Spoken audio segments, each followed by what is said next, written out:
Well, when I was drafted and then entered into basic training, I was a 130-pound weakling or wimp. I wasn't in bad shape, but I certainly wasn't in good shape either. The Army tried to change all that, and for the first 8 weeks of my 8 weeks of basic training, we exercised, and when we were done exercising, we exercised some more.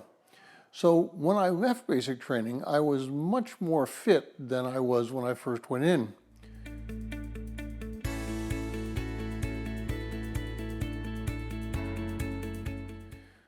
Well, if you're joining us and going through this 6-month plan through the book of Psalms, today's reading is Psalm 118, verses 12 through 29. I encourage you to read that psalm. Well, Psalm 118, verses 15 through 18 says this: "The sound of joyful shouting and salvation in the tents of the righteous. The right hand of the Lord does valiantly. The right hand of the Lord is exalted. The right hand of the Lord does valiantly. I will not die, but live, and I will tell of the works of the Lord. The Lord has disciplined me severely, but he has not given me over to death." Well, when each one of us first enters into that relationship with Christ, we're by nature 98-pound weaklings. You're looking at a comic book advertisement of the 1960s featuring Charles Atlas. In there it shows that there's a weakling there and he's being pushed around. And we are weak and frankly sometimes can get pushed around by people who ridicule us about our newfound relationship with Christ. But like the advertisement suggests, we must exercise and train our minds so that we can overcome those passions which so easily bully us.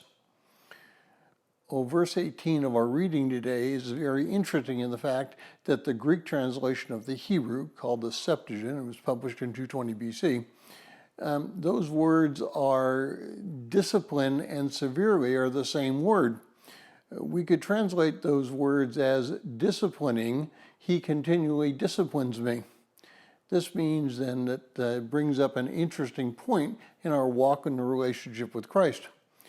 The root of the word translated discipline comes from the word child, and we should train our children in all aspects of their lives. And while they're living with us, we are teaching them how to live without us. And this is not a judgmental training. We are actively giving them resources that they can call on us as they walk in their day-to-day lives. And many times this training which we give them is not pleasant. They don't like to make their beds or clean up their room or take out the trash. And be honest, to study is also hard. They want to play. And they want what they want. Without discipline, they become selfish and self-absorbed and self-centered. But the psalmist does not say that God disciplined him and then left him on his own. He says he disciplined them, but he did not give them over to death. This declaration is a critical point. The disciplining of our children and us in our walk with Christ does not terminate. God does not give up. We do not give up. We should not tell them or ourselves, it's okay if you're just incapable of learning. So get out of my life or just stop trying. You'll never change. As Christians, we have and are receiving a spirit of life. But Hebrews chapter 12 tells us that we are in training and it will be difficult at times. But the result will be God glorifying and we will become more like Christ as we participate in God's nature. 2 Peter 1, verses 3 through 4.